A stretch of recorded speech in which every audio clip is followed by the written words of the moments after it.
කොහොමද යාළුවනේ අද නම් වැඩ ගොඩක් තියෙන දවසක්. මං මුලින්ම කරේ උයන තැන පොඩ්ඩක් කස් කරගත් එක ටිකක් හැඩි වෙලා තිබ්බා. අලු ටික අයින් කරලා ලස්සන්ට පිරිසිදු කරගන්න යන්නෙමි.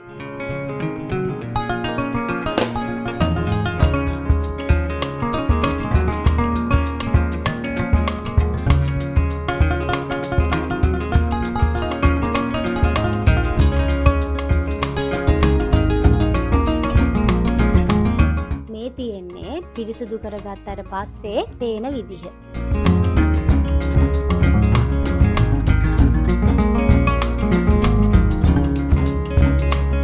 මේ තියෙන්නේ මට අද කරන්න තියෙන වැඩ ගොඩ.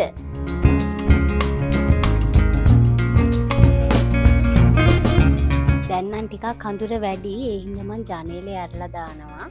මුලින්ම භාජන ටික හොද ගන්නවා. භාජන ගොඩාක් තිබුණා හොදන්න. ඒ ටික හොදලා ඉවර කරලා තවත් ඒ වගේ වැඩ ගොඩක් තියෙනවද ඉවර කරන්න.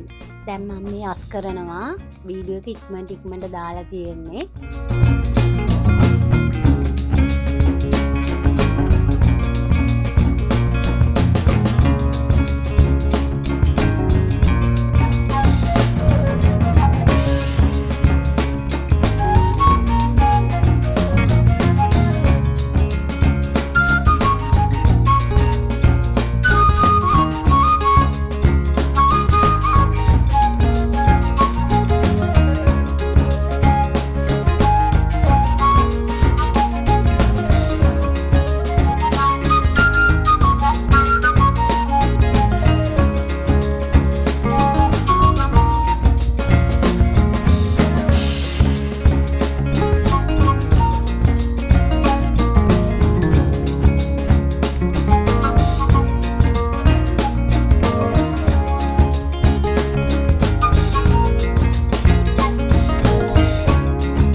මගේ කුස්සිය අස් කරලා ඉවරයි. මේ තියෙන අස් කරලා වුණාම පේන විදිහ. ලස්සනයි නේද?